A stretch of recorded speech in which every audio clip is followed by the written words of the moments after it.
Bonjour, donc je suis Christelle Diacol, échographiste à l'Institut Mutualis Montsouris et je vais vous parler aujourd'hui de l'évaluation échographique des fuites mitrales primitives en vue d'une correction percutanée.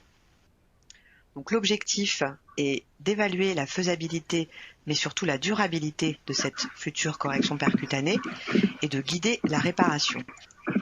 Pour ce fait, il faut absolument étudier parfaitement l'anatomie de la valve, les lésions et l'étiologie, la fonction valvulaire, de ce fait les mécanismes de cette fuite, pour guider la réparation, c'est-à-dire établir une stratégie de correction précise avant la procédure. Un petit rappel sur l'anatomie mitrale, indispensable à l'évaluation et surtout au guidage de la procédure. La valve mitrale est composée d'un anneau et de feuillets, mais également d'un appareil sous-valvulaire qui est intimement lié au ventricule gauche et à l'oreillette gauche. La valve mitrale en vue 3D anatomique se présente de cette façon. Par convention, pour que tout le monde utilise le même langage, chirurgien, cardiologue interventionnel et échographiste, on présente la valve mitrale en vue anatomique, dite chirurgicale, avec sa partie antérieure en haut de l'image, sa partie postérieure en arrière, la partie médiale à droite et latérale à gauche. Les repères anatomiques sont l'aorte en avant à midi, l'auricule et l'éperon en antérolatéral entre 10 et 11 heures, la valve tricuspide et le septum interatrial à droite et antérieur pour la valve tricuspide. En projection anatomique sur une image radioscopique, la valve mitrale ne se présente pas de cette façon dans le thorax, puisque sa partie antérieure et latérale est en haut de l'image en vue oblique antérieure droite, et sa partie postérieure et médiane est en bas de l'image. En vue oblique antérieure gauche, on voit la valve mitrale en vue ventriculaire avec à nouveau la partie antérolatérale en haut de l'image et la partie postéromédiane en bas de l'image. Quelques rappels sur les lésions valvulaires et leur étiologie, indispensables à une étude complète de l'anatomie de la valve. Les lésions valvulaires peuvent concerner les feuillets ou l'appareil sous-valvulaire et être de nature dystrophique, avec excès tissulaire, épaississement ou excès de longueur, éventuellement rupture de cordage. Dans ce cas-là, on est en présence d'une dystrophie de type myxoïde s'il y a un excès tissulaire et d'une dystrophie fibroélastique s'il n'y en a pas.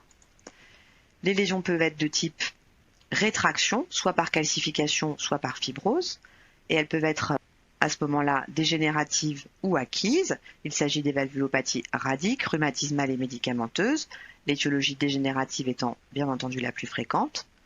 Enfin, il peut s'agir de mutilations, éventuellement en lien avec une endocardite infectieuse. Les lésions concernant l'anneau peuvent être une dilatation ou des calcifications, et dans ce cas-là, il s'agira d'une étiologie dégénérative ou secondaire à une dilatation de l'oreillette ou du ventricule. La fonction valvulaire permet de déduire le mécanisme de la fuite. Il s'agit de la classification de Carpentier. Si la fonction valvulaire est normale, si le mouvement des feuillets est normal, il s'agit soit d'une dilatation annulaire, soit d'une perforation de valve, et il s'agit donc d'une fuite mitrale de type 1. Si le mouvement valvulaire est excessif, il s'agit d'un prolapsus, type 2 de Carpentier. Si le mouvement valvulaire est diminué, il s'agit d'une restriction, type 3 de Carpentier. En présence d'une restriction valvulaire ou sous-valvulaire organique, systolo-diastolique, il s'agira d'un type 3A. En présence d'une origine ventriculaire, avec une restriction seulement systolique, sans lésion valvulaire, il s'agira d'une IEM secondaire. Cette IEM secondaire peut être symétrique dans les cardiomyopathies dilatées, et il s'agira d'un type 3B. Si elle est asymétrique dans les cardiopathies ischémiques, il s'agira d'un type 3C. En échographie, lorsqu'on explore la valve mitrale, les ultrasons arrivent par l'avant du thorax en ETT, par l'arrière du thorax en ETO, et vos plans de coupe standard sont la coupe long axe qui passe dans sa forme traditionnelle par A2P2. Si vous décalez votre plan de coupe vers l'auricule gauche, on passera par A1P1. Si vous décalez vers la tricuspide, on passera par A3P3. La même chose en ETO, mais l'antérieur et le postérieur sont inversés. La coupe bicommissurale passe par les deux commissures, P3, P1 et A2 au milieu. Enfin, la coupe des 4 cavités qui est peu utilisée pour décrire les mécanismes et la nature des lésions puisque la précision anatomique est beaucoup moins bonne. La coupe est censée passer par A3, A2, P1 ou P2, mais selon votre orientation de sonde, vous ne savez jamais vraiment exactement où vous êtes. En échographie transœsophagienne, la coupe de départ doit être la coupe de cavité dite bicommissurale, passant par les deux commissures, excluant, dans la mesure du possible, le ventricule droit et l'auricule gauche. Elle se situe entre 30 et 70 degrés en transœsophagien moyen. Cette coupe bicommissurale vous permettra d'effectuer le balayage X-plan, multiplan, indispensable à une étude minutieuse de commissure à commissure. Ce balayage multiplan passe par A2P2 et vous permet d'obtenir la coupe longitudinale entre 120 et 160 degrés passant par A2P2. Il passe ensuite par A1P1, puis par A3P3. Ce balayage minutieux, passant par les trois segments, vous permet de diagnostiquer l'ensemble des lésions valvulaires.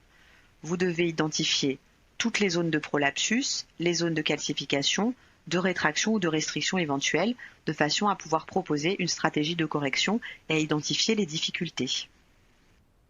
Ensuite, l'acquisition 3D volumique en vue en face atriale, comme je vous l'ai présenté, vous permet d'avoir une appréciation globale de l'ensemble des lésions et de confirmer vos constatations précédentes en 2D et en multiplan. Ici, un prolapsus de P2. Vous pouvez choisir une présentation en mode rendu anatomique qui vous donnera les mêmes informations de façon plus claire et plus intelligible pour l'ensemble de vos interlocuteurs. Comme nous l'avons vu précédemment, on présentera la coupe avec l'aorte en haut, soit la partie antérieure de la valve, la partie postérieure en bas, la partie latérale correspondant à 1P1 à gauche de l'écran et la partie médiale à 3P3 à droite de l'écran. Le TO3D vous permettra d'effectuer des reconstructions multiplanaires, soit en passant par le module QLab, soit en passant par l'option Multiview. Ces reconstructions multiplanaires vous permettent d'effectuer avec beaucoup plus de précision que le mode X-plan, notamment dans les zones latérales et médiales et commissurales, parfaitement orthogonales à votre prolapsus. Dans ce premier cas, ici un prolapsus de P1, vous pouvez, avec le plan de coupe rouge, être parfaitement perpendiculaire à l'excursion maximale de votre prolapsus et de ce fait identifier la zone d'excursion maximale et la mesurer. Pour le prolapsus de P2, vous obtenez les mêmes informations qu'en X-plan. Pour le prolapsus de P3, de la même façon que pour P1, vous pouvez avec la reconstruction multiplanaire et le plan de coupe rouge obtenir une coupe parfaitement perpendiculaire à votre prolapsus. Le TO3D couleur vous permet aujourd'hui de faire des planimétries de vena contracta en 3D couleur à partir d'une acquisition full volume couleur, éventuellement 6 battements. Vous pouvez, de la même façon qu'avec les modes multiplanaires juste précédemment décrits, couper au niveau de votre orifice régurgitant, de l'origine de votre orifice régurgitant, dans deux plans de coupe différents, et mesurer la surface exacte de l'origine de votre jet régurgitant.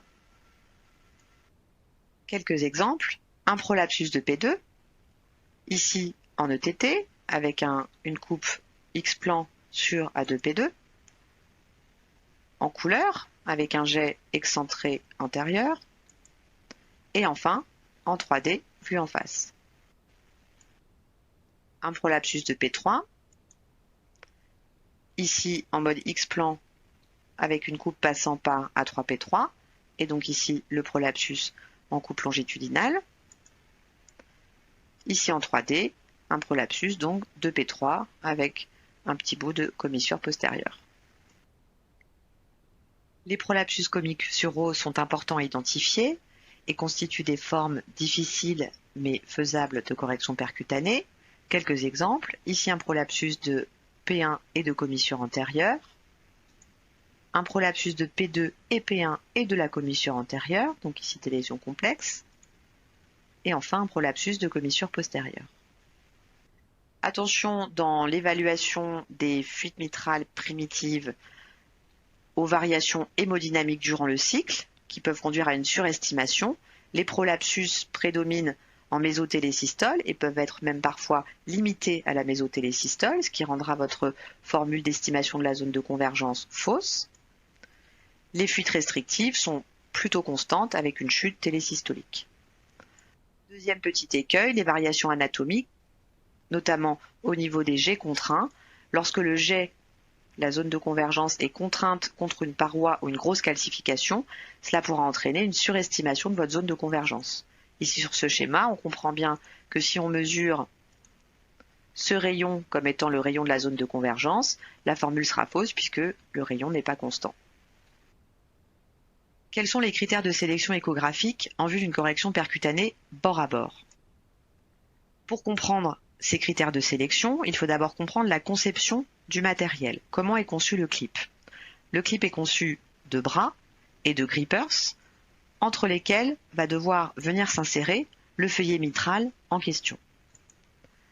Ces bras, pour le clip NTR, font 17 mm de large lorsque le clip est ouvert à 120 degrés. L'espace, la profondeur d'insertion du feuillet est théoriquement de 9 mm. Pour le clip XTR, les bras sont plus grands, plus largement ouverts et l'espace, la profondeur entre les grippers et le bras est plus importante, 12 mm.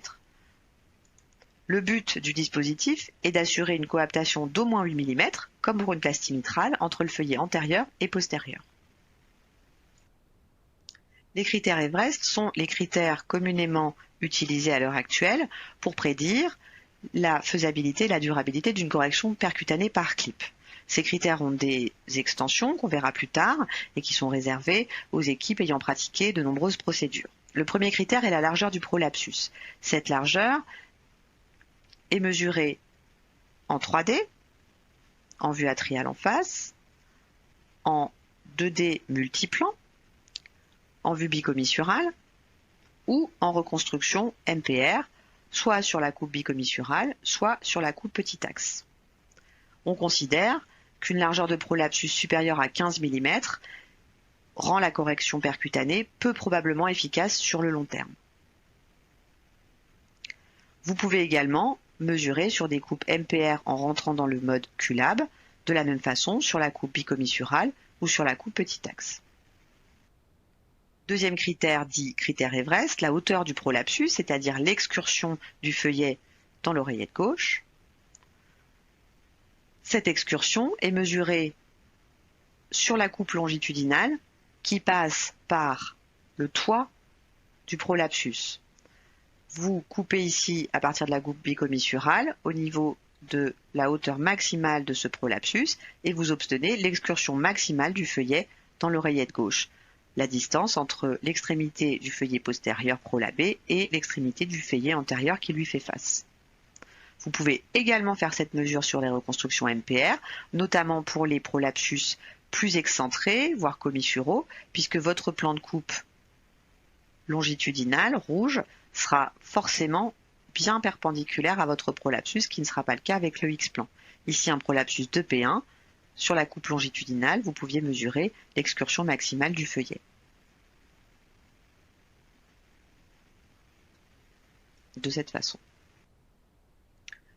Autre critère de faisabilité, pour assurer la durabilité de la correction, la qualité du tissu. Il est absolument essentiel d'identifier les zones de restriction des feuillets.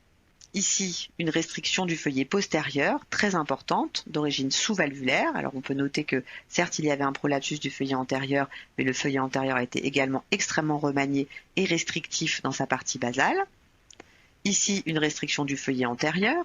Vous avez un prolapsus postérieur avec un feuillet postérieur de bonne qualité, mais le feuillet antérieur que vous allez devoir aussi attraper dans le clip est restrictif et rigide. Attention aux faux prolapsus, les IM de type 3A et 3B de la classification de Carpentier. Ici, par exemple, sur ce cas, il s'agissait d'un faux prolapsus antérieur sur une rétraction calcifiée du feuillet postérieur.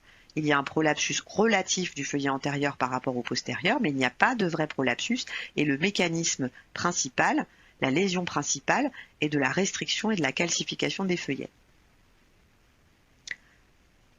De même, ici une restriction postérieure sur une séquelle d'infarctus inférieur, donnant un faux prolapsus antérieur avec un feuillet postérieur qui est court, rigide et extrêmement restrictif sur une restriction sous-valvulaire. Les calcifications est-ce qu'on peut proposer un MitraClip à un patient qui a des calcifications? La question est de savoir où sont ces calcifications. Si les calcifications sont dans la zone de grasping, on ne pourra pas proposer de MitraClip puisqu'elles participent au mécanisme et on ne peut pas attraper un feuillet qui est calcifié, en tout cas l'attraper sans le déchirer immédiatement ou a posteriori.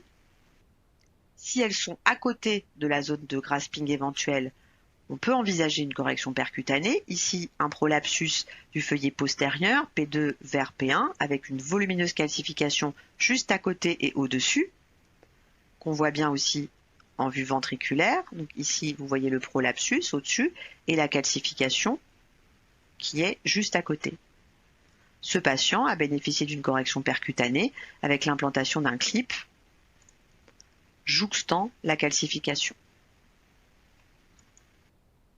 Si les calcifications sont en dessous de la zone de grasping, comme ici, avec un prolapsus de P2 et une volumineuse calcification qui n'était pas sur le feuillet ni sur le versant atrial, mais sur le versant ventriculaire et n'atteignait pas le feuillet, de cette façon, ce patient a pu recevoir une correction percutanée.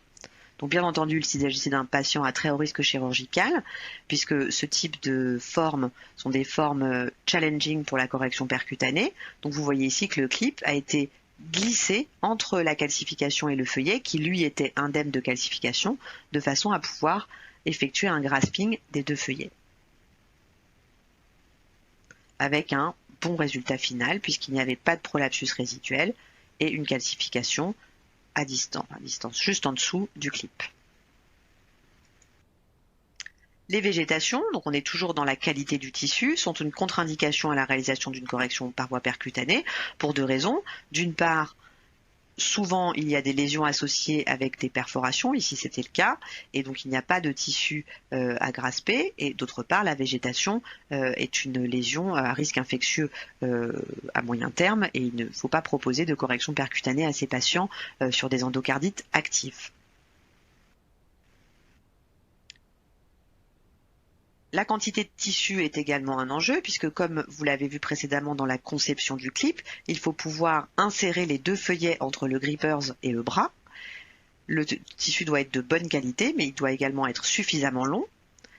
On considère que le cas idéal est un feuillet supérieur à 10 mm, donc c'est souvent un enjeu pour le feuillet postérieur notamment. Pour envisager l'implantation d'un clip XTR, le feuillet devra mesurer plus de 14 mm. En dessous de 7 mm, on recommande de ne pas implanter de clip. Entre les deux, il s'agit de nouveau de formes difficiles mais faisables à rapporter au risque opératoire du patient. Ici, un exemple de rétraction sévère du feuillet postérieur. Le feuillet postérieur est quasiment inexistant, qui ne permet pas d'envisager l'insertion d'un MitraClip. Ici, un cas de rétraction sévère, donc beaucoup plus rare, de feuillet antérieur, avec une restriction initialement probablement sous-valvulaire, mais un feuillet antérieur qui est dégénéré et réduit à son minimum. Les prolapsus multiples et les maladies de Barlow ne sont pas des bons candidats à la correction percutanée a priori. Il ne faudra réserver la correction percutanée qu'aux patients à risque chirurgical majeur et rédhibitoire, car en cas de prolapsus multiple et de maladie de Barlow, l'ensemble de la valve est atteinte. La zone de prolapsus où se situe la fuite peut certes être accessible à un MitraClip, mais toute la valve est dystrophique et vous avez un risque important de défraction du feuillet du clip, de récidive de prolapsus de proximité et surtout des feuillets qui sont très épais avec des excursions parfois très amples. Il y a par ailleurs une disjonction mitro-annulaire qui engendre également un risque de détachement a posteriori du clip mitral puisqu'elle engendre une hyperkinésie de l'anneau en systole. Les larges prolapsus, donc qui ne sont pas forcément des maladies de Barlow avec des excès tissulaires localisés, comme ici où on avait un prolapsus de P2 avec un excès de tissu localisé au segment P2, ne sont pas une contre-indication à la correction percutanée et sont tout à fait réalisables avec proposition de clip XTR. Ici, on avait un prolapsus de presque 20 mm, ce qui est au-delà des 15 mm des critères Everest. Chez ces patients-là, on proposera un clip XTR qui permettra d'attraper une quantité bien plus importante de feuillets. D'ailleurs, donc vous voyez ici, avec un clip donc, qui est tout de suite visiblement beaucoup plus grand, il n'y a eu aucune difficulté à réaliser un grasping tout à fait satisfaisant avec une quantité de feuillets insérés entre les grippers et le bras qui était largement suffisante. Avec donc un très bon résultat final, plus de prolapsus et plus de fuite. Une difficulté importante à connaître et à identifier, les indentations. Les indentations sont des zones anatomiques de raccourcissement du feuillet postérieur qui lui permettent d'avoir sa souplesse, puisque je vous rappelle qu'il est beaucoup plus étendu que le feuillet antérieur et il a besoin de se plier pour fonctionner. Elles définissent la segmentation entre P1, P2 et P2, P3 qui n'existe pas théoriquement sur le feuillet antérieur. Chez le patient atteint d'une pathologie mitrale, notamment fuyante ou dégénérative, ces indentations peuvent être élargies, et notamment par la dilatation annulaire. Donc ici, un exemple d'indentation un peu plus profonde que l'indentation physiologique entre P2 et P1. Donc on l'identifie très bien en 3D avec rendu anatomique. Parfois, ces indentations sont pathologiques et on parlera de cleft. Ici, un patient qui n'avait pas de segmentation P2, P1 et P2, P3, quasiment pas, et qui avait par contre une large indentation ou presque cleft au milieu de P2, sur P2 médian. Ici, un patient qui avait également une forme atypique, une cleft au niveau de A2 vers A1. Ces deux patients, ce patient-là n'avait pas besoin de mitraclip, mais celui-ci oui, celui-ci a pu être clippé. L'important est de bien les identifier pour les donner, les décrire à l'opérateur et pour définir une stratégie de positionnement du clip qui devra être parfaitement parallèle à cette indentation de façon à ne pas la déstabiliser et à ne pas l'empêcher de se fermer, puisque vous remarquerez qu'en systole, cette indentation se ferme naturellement et est continente. Qu'en est-il des corrections percutanées des prolapsus commissuraux ou concernant les segments P1 et P3? Elles sont accessibles si le tissu est suffisant, donc on en revient à l'enjeu de la quantité de tissu. Ici, un prolapsus de P3, où on voit très bien que le feuillet postérieur est suffisamment long pour être accessible à une correction percutanée. Ici, de la même façon, un prolapsus de P1, donc certes un feuillet un petit peu plus court, mais tout à fait suffisamment long pour pouvoir être accessible à un grasping. Il est même possible de proposer à des patients présentant des prolapsus, une récidive de prolapsus après une plastie mitrale, une correction percutanée. Ici, un patient qui avait une annuloplastie mitrale et qui a rompu un cordage a posteriori. Et donc, on voit qu'on a, alors du coup, la définition du prolapsus sera un peu différente puisqu'il y a un anneau qui contient l'extrémité des feuillets dans le ventricule. Mais il y avait clairement un prolapsus résiduel de P2 avec une fuite excentrée antérieure. Ce patient a bénéficié d'un clip-in ring qui a permis de corriger totalement sa fuite résiduelle. Alors, en résumé, la sélection des patients avant correction percutanée par clip mitral. L'important est d'avoir une démarche systématique, rigoureuse et reproductible de façon à pouvoir donner un plan, une stratégie claire pour l'opérateur et pour la procédure. La hauteur et la largeur du prolapsus sont les critères Everest. Ils sont toujours en vigueur, mais ils ont été élargis grâce à l'arrivée sur le marché de la 3e génération de clips XTR. La quantité et la qualité de tissu sont des éléments fondamentaux pour déterminer la faisabilité de la procédure, le risque de déchirure ou d'échec per procédure et le risque de détachement partiel ou complet a posteriori. Au niveau de votre lésion, au niveau de votre zone de prolapsus, mais aussi au niveau du feuillet opposé, puisque lui aussi devra rentrer dans le clip, les calcifications, la rétraction et la restriction doivent conduire à proposer l'implantation d'un clip NTR, puisqu'il engendrera moins de restrictions lui-même, puisqu'il est plus petit, et moins de risque de déchirure, moins de tension sur la valve. Si elles sont en dehors de la zone lésée à clipper, il n'y a aucun problème pour implanter un clip. Par contre, attention au risque de déchirure au moment du grasping du tissu sain. L'excès de tissu et les prolapsus très larges ou très amples doivent conduire à proposer, si la procédure est considérée comme faisable, l'implantation d'un clip XTR beaucoup plus grand. On pourra synthétiser en disant que tout est une question de rapport bénéfice-risque, comme toujours dans ces procédures et en cardiologie.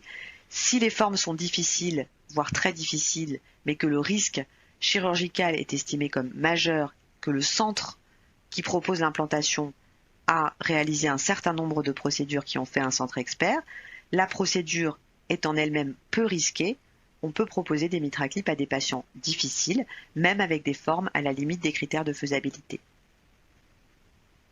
Les clés de la réussite, c'est le procedural planning, définir une stratégie ensemble avant la procédure et au début, mais aussi le débriefing à la fin de chaque procédure. S'il y a eu des difficultés, et il y en aura régulièrement, il faut savoir pourquoi, est-ce qu'il y avait une difficulté qui n'avait pas été identifiée avant, refaire des mesures et essayer de tirer les leçons de chaque procédure. La notion d'équipe échographiste interventionnelle et équipe de cardiologie interventionnelle est très importante puisque vous devez définir une stratégie ensemble, vous ne devez pas avoir de surprise pendant la procédure. Et enfin, le volume du centre est une des clés pour s'attaquer à des formes plus difficiles chez des patients impossibles à opérer.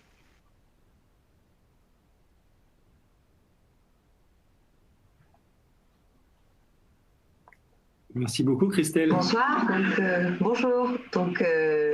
Voilà, j'espère que le topo vous a plu. Donc, vous pouvez poser vos questions. J'ai la chance d'avoir à mes côtés, au moins virtuellement, le professeur Guérin de Nantes, qui a une énorme expérience en MitraClip et qui sera à même de répondre aussi à vos questions du point de vue du cardiologue interventionnel, mais pas que. Voilà, et je remercie Philips pour le soutien logistique et la plateforme pour parler de ce sujet intéressant.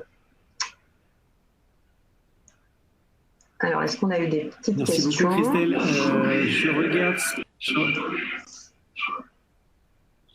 Je regarde s'il existe des questions. Pour l'instant, non. Mais moi, d'abord, est-ce que tu me reçois bien, Christelle? Oui. Oui, très bien. Je voulais souligner vraiment ce qui ressort de ta présentation, indiscutablement, c'est la clarté. La remise dans l'espace qui est essentielle, l'antérieur, le postérieur, les feuillets, leur forme et comment ça marche.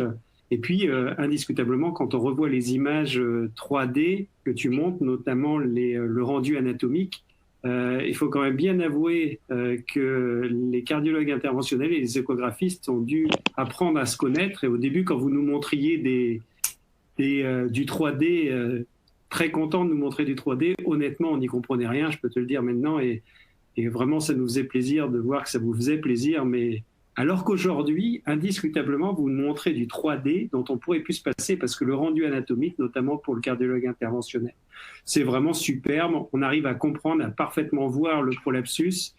Et tout ça explique pourquoi vous avez vraiment votre part entière dans la salle. En fait, toutes ces procédures, on ne peut pas les faire sans vous en salle. Et on a tous progressé indiscutablement. Nous, on a réappris la mitrale et réappris les fuites et l'anatomie et la physiopathologie. Et puis vous avez fini par accepter les blagues douteuses des cardiologues interventionnels. Petit aparté. Oui, c'est parfois pire. Et la petite aparté, c'est que personne ne perde de vue que l'échographiste, souvent dans ces procédures, est près du tube à rayon X. Et que la radioprotection de l'échographiste est vraiment un temps clé. Nous, ici, on s'est toujours beaucoup intéressé à la radioprotection et on tient beaucoup à protéger l'échographiste. C'est vraiment un temps clé. Si je reviens sur ta présentation, je rappelle à tous que vous êtes les bienvenus pour poser vos questions. Profitez parce que c'est vraiment un temps dédié idéal pour. Ça reste totalement anonyme et il n'y a que de mauvaises réponses ou de mauvaises explications. En fait, qu'est-ce que tu préconises pour le MitraClip? C'est une technique d'expert qui nécessite une échographie transthoracique et transésophagienne d'expert. Donc, la transthoracique étant facilement reproductible, on va rester sur la transéso. C'est un travail d'expert, c'est-à-dire lorsqu'on fait ce diagnostic, on te l'adresse incapable de faire le TO lorsqu'on est un échographiste déjà chevronné et on t'adresse ces images. Comment tu vois les choses? Alors pour moi, il y a trois cas de figure, on va dire. Il y a la cardiologie de ville, d'une part, où le problème est quand même la disponibilité de l'ETO. Donc effectivement, en ville, je pense qu'on peut présélectionner des patients accessibles à une correction percutanée, déjà cliniquement, parce que c'est quand même le cardiologue de ville et qui suit le patient, qui sait quel est le terrain, quels sont les signes cliniques et quelle est la faisabilité d'une chirurgie chez son patient. Donc ça, c'est la première chose. C'est quand même lui qui le sélectionne cliniquement et médicalement. Et il peut déjà avoir une idée en échographie transthoracique du mécanisme et du type de patient à qui on peut s'adresser. Clairement, les prolapsus simples chez les patients échogènes, tous les critères de faisabilité, vous les avez en ETT. Effectivement, s'il a accès à l'ETO, l'échographie transoesophagienne peut être faite par le cardiologue traitant.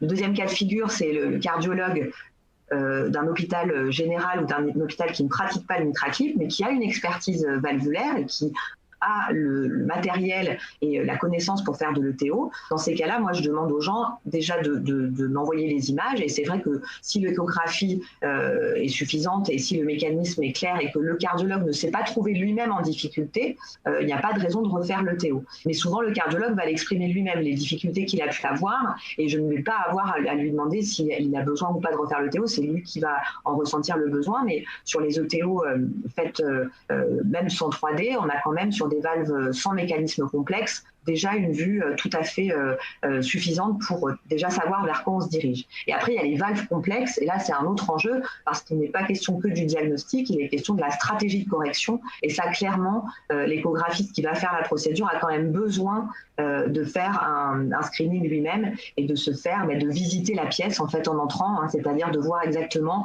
où il va, pour rassurer l'équipe de cardiologie interventionnelle, parce que le rôle de l'échographiste, c'est de guider, mais c'est surtout de rassurer tout le monde et de dire voilà, là vous êtes face à une valve qui va présenter telle ou telle difficulté, vous avez fait un grasping qui est satisfaisant, j'ai un doute, vous pouvez larguer le clip.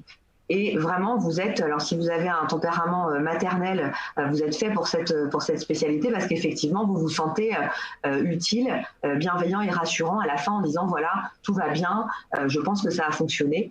Donc on a développé une certaine forme de stress qu'on n'avait pas en tant qu'échographiste de consultation, mais effectivement, c'est l'enjeu. Donc voilà, il y a ces trois cas de figure-là. La cardiologie de ville, un cardiologue qui peut faire de l'ETO dans un hôpital général et les valves complexes, effectivement, qui nécessitent quand même un œil d'expert. Oui, je suis assez d'accord avec toi, c'est-à-dire que souvent, avec l'échographie transésophagienne qui nous est fournie, on arrive à avoir une idée de la faisabilité. Et puis ensuite, c'est vraiment le temps de début de cathétérisme où je pense qu'il est essentiel de laisser un temps à l'échographiste d'analyse qui va permettre de compléter les petites données et de finaliser la stratégie qu'on aura imaginée. Je pense que ça a son importance. Ensuite, quand on revient sur tes critères, ce sont les critères Everest parce que c'est la base. On voit bien que vous êtes sorti des critères Everest, bien sûr, ne serait-ce qu'en allant dans la commissure. Moi, je veux juste rappeler que les critères Everest, ils ont été définis pour l'étude Everest 2 à une époque où il n'y avait pas l'échographie transésophagienne 3 dimensions.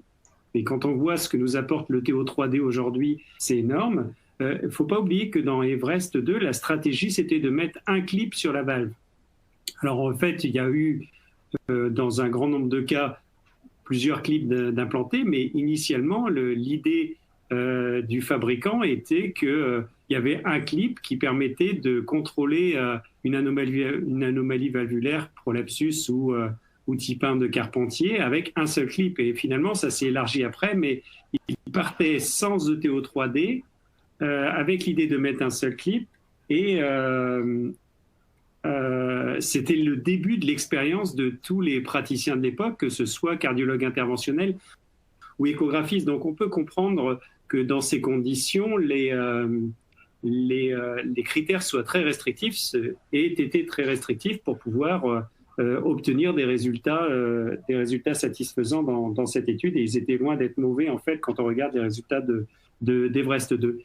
Alors, je regarde si vous avez, s'il y a des questions de poser. Pour l'instant, je ne vois pas de questions. Non, si, il y a une qui vient d'arriver. Il y a une qui vient d'arriver à l'instant. Alors, il y a bonsoir, mais il n'y a pas la suite. Donc, je vais vous laisser retaper peut-être votre question parce que je ne l'ai pas en entier. On va lui laisser un peu de temps parce que ça prend du temps de taper. Voilà. En attendant, Christelle, moi je vous vois mesurer des surfaces de l'orifice régurgitant. Alors quand le patient m'est adressé en consulte écho à moi directement et que l'échographiste n'est pas intervenu avant, eh ben, je fais mon petit échographiste et je me mets à mesurer des surfaces de l'orifice régurgitant. Dis-moi, c'est drôlement difficile votre métier là, parce que l'orifice régurgitant, il n'est pas rond, ça ressemble plus à, je dirais, un ballon de rugby. Ou comment tu fais pour mesurer l'orifice régurgitant précisément? Quels sont tes trucs et astuces pour donner la mesure qui correspond à ces fameuses recos de la Société européenne? Et alors, si c'est pas facile au début, ça devient juste probablement un enfer à l'après, lorsqu'on a mis 1, 2, 3, 4, voire 5 clips, ce qui personnellement est mon record. Tu peux nous en dire plus? Alors du coup, c'est vrai que là aussi, il y a deux cas de figure. Il y a effectivement la zone de convergence qui est belle, qui est ronde, qui est symétrique dans toutes les incidences. Et là, effectivement, il n'y a pas de problème particulier. Si tant est qu'on reste méticuleux en utilisant bien le zoom, parce que le millimètre en échographie, on sait à quel point c'est difficile. Donc voilà. Et après, il y a la deuxième cas de figure, c'est les orifices qui sont géométriquement non arrondis, donc qui sont ovales, ils sont à moitié ronds, ils sont pas triangulaires, mais parfois c'est compliqué. Et là, il faut savoir soit ne pas le faire, mais en tout cas décrire les difficultés qu'on a eues. C'est-à-dire commencer déjà l'échographie et le compte-rendu en disant les difficultés auxquelles on a été confronté. Et j'irai même plus loin en disant qu'un bon échographiste, c'est celui qui commence par dire les difficultés qu'il a eues, que ce soit la voie d'abord échographique, mais aussi l'anatomie et la géométrie de sa zone de convergence. Et dans ces cas-là, on va pouvoir s'aider. Alors en ETT, pour une estimation semi-quantitative du volume des fuites, de critères simples qui sont le rapport des ITV. Alors la volumétrie en ETT Simpson, c'est plus compliqué. Il ne faut pas hésiter à demander des examens d'imagerie comme l'IRM, qui peuvent vous aider à évaluer les volumes ventriculaires et les volumes de fuite. Et puis, depuis quelques années, avec une nette amélioration ces derniers mois, on a accès à des sondes d'échographie transthoracique et transœsophagienne qui font de la 3D couleur et qui nous permettent de faire des planimétries de zones de convergence, de vena contracta plus précisément. Alors, tout est à faire, comme diraient certains, on est en train d'écrire un nouveau chapitre de l'évaluation des fuites. Il faut savoir connaître les limites de ces techniques, mais ça va certainement nous apporter de grandes améliorations, notamment dans l'évaluation des fuites qui sont très étendues et ovales, comme les fuites mitrales d'origine secondaire, pour lesquelles, quand on fait des mesures de vena contracta, on se retrouve avec des surfaces de vena contracta à plus de 3 cm² parfois. Et donc, j'en viens à l'évaluation post-clip. Je pense qu'effectivement, l'évaluation de la planimétrie couleur en 3D et l'IRM pourront nous apporter plus de robustesse, parce que pour l'instant, à part l'œil de l'échographiste qui peut vous dire si c'est minime, très sévère, tout ce qui est entre les deux, les mesures ne sont pas fiables, les rapports des ITV ne sont plus fiables après MitraClip, puisque vous avez créé un barrage qui forcément augmente vos vitesses antérogrades. Donc voilà, il y a tout à faire, tout à écrire, et plein d'idées de protocoles de recherche. Alors, il y avait une question. Une question qui est arrivée, qui te demande s'il y a encore une place pour le MitraClip, s'il y a une place pour le MitraClip dans les IM restrictifs secondaires. Alors, effectivement, c'est une bonne question. Donc, il n'y en a qu'une pour l'instant, mais ce n'est pas la plus simple. Donc, effectivement, quand on parle d'IM primitive, en tout cas, l'objet de ce topo, c'était des IM dystrophiques par prolapsus, que ce soit dystrophie fibroélastique ou Barlow. L'IM organique restrictive, sur le papier, est une contre-indication au MitraClip pour deux raisons. La première, c'est que vous créez une restriction et vous ajoutez de la restriction à la restriction. Et vous avez des valves du coup qui vont être encore plus restrictives et sténosantes. Le risque, c'est la sténose. Et la deuxième chose, c'est que les tissus sont quand même plus fragiles et friables quand vous avez affaire à des valves calcifiées ou fibreuses. Donc là, on est dans le domaine des limites des recommandations, on est hors recommandation. Après, j'ai envie de vous dire, tout se discute. Si vous avez un patient qui est absolument inopérable, et que vous estimez que la valve est restrictive, mais quand même vous avez un petit espace de tissu qui est accessible, vous avez une énorme fuite, le patient est très symptomatique, vous ne pouvez rien faire pour lui et il n'est pas mourant d'une autre raison, il n'y a pas de limite intellectuelle à ce qu'on peut proposer aux patients si le risque est correctement évalué. Mais sur le papier, les IM restrictives organiques sont les seules non-indications de correction percutanée. Je ne sais pas ce que tu en penses, Patrice, du point de vue du cardiologue interventionnel. On cède beaucoup de vos OMH indiscutables qui sont... et c'est vrai qu'on cède beaucoup au moment de la décision du commentaire que vous allez faire. Et je crois par contre que là, on touche une modification de votre métier qui est que cardiologue échographiste qui vient en salle de cathétérisme et qui travaille avec nous, c'est pas tout le monde. C'est-à-dire, il faut vraiment quelqu'un, je dirais, de posé, de complètement impliqué dans la procédure. Et parce que ce quelqu'un-là, on va lui demander des réponses claires à des questions simples, c'est-à-dire définir avec nous la stratégie et du coup décider à la fin de la qualité de la procédure, en ne perdant pas de vue qu'à 1 millimètre près ou à quelques degrés de rotation près du clip, on va changer considérablement la qualité du résultat. J'avais vu passer une question qui me semblait pertinente à te poser, Christelle, qui est est-ce qu'il existe une surface mitrale limite, en l'occurrence celle qui est donnée classiquement dans Everest de mémoire, qui sont les 4 cm²? Qu'est-ce que tu en dis? Alors, donc 4 cm², c'est la surface optimale, mais en dessous de 4 et jusqu'à 3, 3,5, on peut se permettre. L'échographiste qui évalue la valve avant une procédure, il doit avoir pas une boule de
Je crois qu'on est de retour.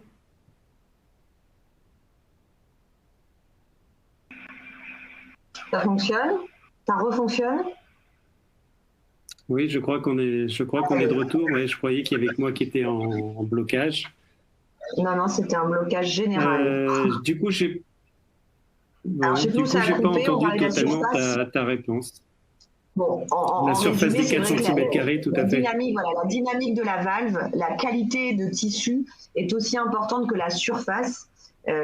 S'il y a une restriction diastolique, quand vous regardez la valve bouger, c'est pas qu'une histoire de surface, c'est aussi une histoire de mouvement et de fonction. Donc les chiffres de 4 cm² et de 3,5 cm², c'est rassurant d'avoir des chiffres sur lesquels se reposer, mais il n'y a pas de limite. Si vous avez une surface à 4 cm² mais un feuillet qui est très restrictif en diastole, vous allez créer plus de restrictions et être sténosant fonctionnellement, alors que si vous avez une valve de 3 cm² mais avec des feuillets qui s'ouvrent en grand chez une petite dame par exemple, il n'y aura pas de contre-indication à la mise en place de clip. Alors il y a une autre question, ma foi, à laquelle je peux répondre, ce qui va te laisser le temps de te récupérer, Christelle, mais c'est au sujet de la nouvelle génération de clips qui arrive. Les attentes, est-ce que ça va rendre les procédures plus faciles, le gain de rapidité? Alors, les nouvelles générations qui arrivent avec des bras plus grands, avec des capteurs de pression, avec des graspings indépendants, avec un bras ou l'autre, ça va surtout rendre plus facile le grasping des feuillets. Il faut juste inciter à la méfiance, et on revient sur la présentation de Christelle qui est très importante là-dessus, parce que souvent tu as parlé de l'état des valves, du degré de tension, etc. Méfiance aussi à la capacité d'attraper trop bien les deux feuillets quand il y a beaucoup de tension sur la valve, parce qu'il y a un papier récent qui montre qu'il y a plus de blessures valvulaires avec le clip XTR qu'avec le NTR, c'est-à-dire le XTR a permis pour Christelle comme pour moi qui avons connu l'époque des bras courts exclusivement. Indiscutablement, les bras courts rendaient parfois le grasping difficile, mais mettaient une tension sur la valve qui restait modérée. Les bras longs sur une valve petite entraînent une tension majeure sur les feuillets. Christelle, ton avis sur cette question? Alors c'est vrai que ça nous a changé la vie d'avoir le choix entre deux types de clips, et effectivement ce n'est que le reflet de l'existence de deux types de pathologies, que sont la dystrophie fibroélastique et les valves dégénératives, et la maladie de Barlow et les dystrophies avec excès de tissu. Donc effectivement, le clip NTR qui est plus petit, mais forcément qui crée moins de restrictions et qui est moins agressif, sera à privilégier pour les valves un peu courtes, un peu petites, à risque de déchirure ou un petit peu sténosantes ou proches des calcifications. Et le clip XTR qui nous permet d'avoir une excursion vraiment pour aller chercher les feuillets beaucoup plus larges, va être à privilégier quand vous avez un vrai flail qui peut même dépasser les 10 mm ou un excès de tissu important. Mais le pendant de ce clip, c'est que forcément, il crée plus de restrictions. Donc c'est de nouveau à l'échographiste et à l'équipe de décider le bénéfice de mettre un grand ou un petit clip et le risque. Donc c'est toujours une discussion d'équipe à avoir sur table. Alors au mieux avant, si vous arrivez à faire des staffs dédiés, effectivement à montrer les dossiers en staff médico-chirurgical, d'ailleurs parce que ça intéresse tout le monde, hein, même les équipes chirurgicales, puisque ça fait progresser les équipes dans l'analyse des valves. Vraiment, quand on commence à faire de la correction percutanée en tant qu'échographiste, on prend vraiment de l'expérience en tant qu'expert valvulaire, indépendamment de votre parcours. Mais il faut envisager cette évaluation bénéfice-risque. Il y a deux questions qui se rapprochent finalement, qui est celle de la conduite par rapport à un prolapsus large, en termes de nombre de clips qu'on va implanter. Donc là, on sort de l'évaluation pré-procédure. Et une autre question sur la limite de gap entre les feuillets en cas de prolapsus limitant l'utilisation du clip, la limite de gap. Moi, j'en profite pour rappeler qu'aujourd'hui, en France, le remboursement du clip en position mitrale est limité à l'insuffisance mitrale primitive, se limite aux patients strictement contre-indiqués à la chirurgie.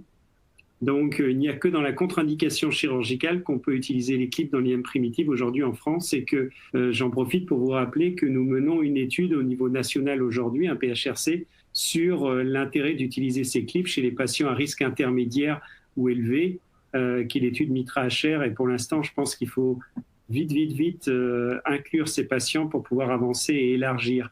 Christelle, qu'est-ce que tu penses de cette notion de gap maximum toléré si on veut utiliser? Alors, c'est comme ce que je disais dans le topo et ensuite, le chiffre de 10 mm, ça rassure les gens d'avoir un chiffre sur lequel se baser.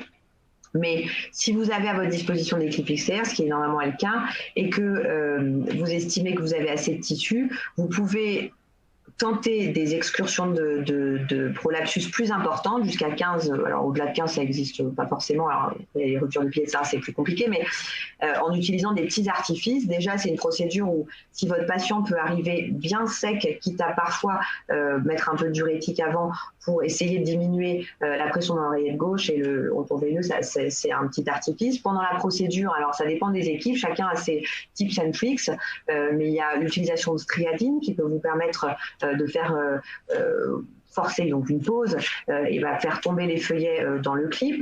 On peut diminuer les volumes d'insufflation, les volumes courants pendant l'intervention pour essayer de diminuer le retour veineux. Ça peut aussi vous aider. Donc rien n'est impossible. Si vous estimez que la procédure peut être un bénéfice pour un patient pour lequel il n'y a pas d'alternative, les formes très difficiles ou sur le papier contre-indiquées doivent être tentées. Parce que je rappelle que la procédure a quand même une morbidité extrêmement faible. Je n'ai pas les pourcentages en tête, mais c'est moins de 1% de tamponnade, moins de 5%. Alors dans les séries, il y a un peu plus d'AVC. Nous, c'est vrai que pour l'instant, on n'en a pas eu, mais ça fait partie des choses décrites.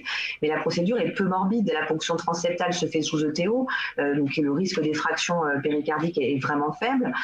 Vous êtes monitoré en ETO en permanence. Avec les méthodes maintenant de fusion d'images, vous pouvez mettre les barrières à ne pas dépasser pour l'opérateur sur l'écran de scopie directement. Et puis vous avez voilà une procédure qui est très peu morbide, un patient qui remonte tout de suite en salle. Donc rien, à mon sens, rien n'est impossible, si ce n'est des formes très compliquées, calcifiées, etc., qui ne sont pas des indications. Mais dans les extrémités de prolapsus, de largeur et d'amplitude, il n'y a pas de vraie limite à mon sens. Je pense que la question qui est posée par rapport au prolapsus large et la façon de le gérer, je pense que c'est impossible de répondre comme ça. Je ne sais pas quel est ton avis, Christelle, mais tout va dépendre du prolapsus, du clip qu'on met, etc. Je pense que moi, la règle que j'ai appris avec nos échographistes, c'est que ce que l'on traite, c'est le prolapsus. C'est-à-dire, on doit rendre un patient sans prolapsus à la fin, qui est quasiment budget, mais qu'on voit qu'il y a toujours un prolapsus. On sait que ça va, les études le montrent, on sait que ça va récidiver. Donc, on est là pour traiter le prolapsus. On traite le prolapsus avec un clip, 2 clips, 3 clips.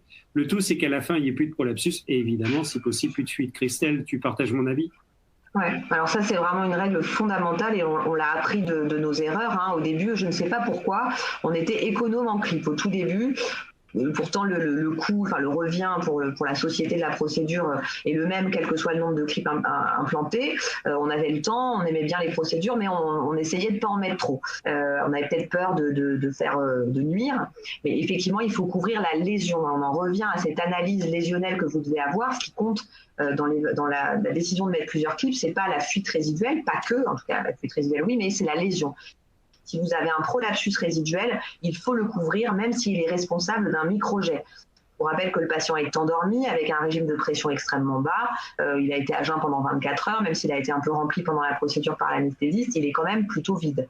Donc, cette fuite, vous ne la verrez apparaître que plus tard. Et tous les patients à qui on a laissé des prolapsus, même de quelques millimètres, sont revenus avec une fuite grade 2, 3 un peu plus tard. On a refait une procédure, donc c'est pas un drame de devoir reprendre un patient. Il y a des réduxes en ultraclip comme en chirurgie. Donc voilà, on recommence. Mais effectivement, on part avec un prolapsus couvert. Voilà, il n'y a pas, nous, le maximum qu'on ait mis sur une valve, c'est 4 clips. Mais voilà, il faut couvrir la lésion. Ça, c'est le message. Christelle, je ne vois pas d'autres questions et moi j'ai éclairé bon nombre de mes questions parce que ta présentation était tout à fait excellente. Les questions étaient quand même assez bien. Le temps passe et je sais qu'il doit y avoir des limites de temps. pense que oui, c'était 20h. Donc, je vous propose effectivement, s'il n'y a pas d'autres questions, de clore ce débat. Voilà, on reste à votre disposition pour d'autres questions plus tard si besoin. Je vous remercie. Merci Patrice de ta compagnie virtuelle. Il ne nous reste plus que ça. Mais bon. Voilà. Merci au support. Merci beaucoup, Christelle. À bientôt. Bonne soirée. À bientôt. Merci à tous. Au revoir.